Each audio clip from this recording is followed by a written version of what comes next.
And a former astronaut says aliens exist. Edgar Mitchell, who was part of the Apollo 14 mission, told a radio interviewer that sources at NASA describe the extraterrestrials as, quote, little people who look strange to us. He says they supposedly have a small frame, large eyes, and large head. I happen to be privileged enough to have been on the fact that we have been visited on this planet. And the UFO phenomenon is real, although it's been covered up by our governments for quite a long time. Mitchell says our technology is not nearly as sophisticated as the extraterrestrials and warned that had they been hostile, we would have been gone by now. NASA praised Mitchell as a great American, but said it doesn't track UFOs and is not involved in a cover-up about alien life. Wolf? All right, we'll watch this story together with you. Thank you. Former Apollo 14 astronaut Dr.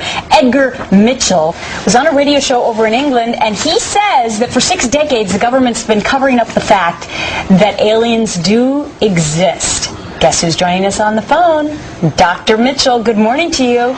Good morning. Dr. Mitchell, you've walked on the moon, you've done so much, you've had a fantastic career. How long have you known that we've had contact with aliens? Well, the rumor, see, I grew up in Roswell, where the so-called Roswell incident took place.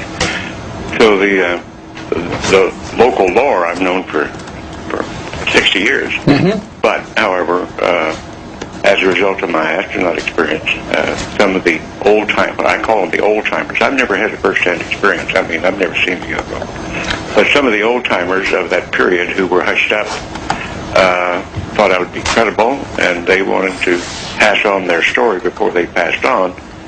So I was contacted, and I was told their stories many years ago. Okay, Edgar, who are the people who told you there were aliens, and how would they know? Well, because some of the people, I'm not going to give names, because some of the people were just locals involved in the so-called Roswell crash when that happened.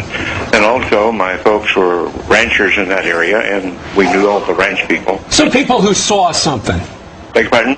People who saw something. Some of the people who saw something and were in military or intelligence activities at that point, and were under very severe secrecy oaths at that point throughout their life. Because, Dr. Mitchell, that was my whole point when we discussed this earlier today, was what kind of secrecy document would you have to sign if you were given this type of privileged information? In those days, there wasn't it wasn't a document. Yeah. They were threatened. I mean, there was real threat.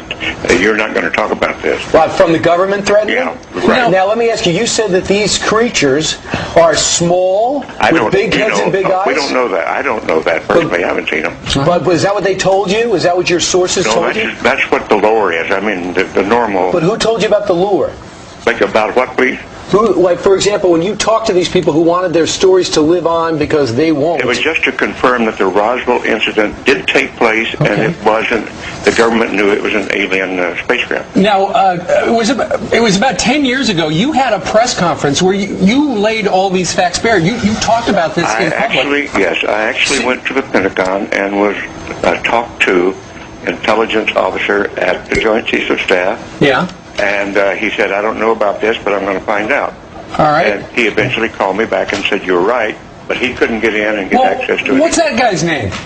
No, I'm not going to tell you that. Well, I mean, because look, Edgar, a lot of people are listening to this and they're thinking, well, I don't care what they think. You want my story? I'm telling you. No, we understand, but some people think that it's so let me ask you this, credible. Dr. Mitchell. Do you think that other people now will come to the forefront since this is being discussed again, since you're bringing this? I think it's about to, because there's been a lot of very serious and good investigators working this problem for 50 years or more. I mean, you realize this is the story of the century, if it's true. Well, the fact that we have not alone in the universe, that's a very important story. I mean, that's better than a little bit of water on Mars. Of course.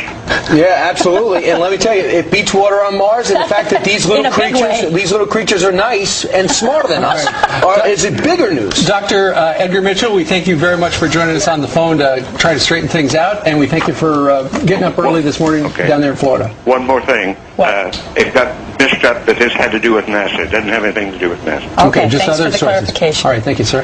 All right, straight ahead, Kinky One Freedom. of the most extraordinary interviews of our time. former astronaut Gordon Cooper breaks his silence. There were a number of extraterrestrial vehicles out there cruising around. You'll be astonished as this real-life American hero discusses his close encounters with alien craft. Small saucer flew overhead and put down some landing gear and landed out on the dry lake bed only about 50 yards out.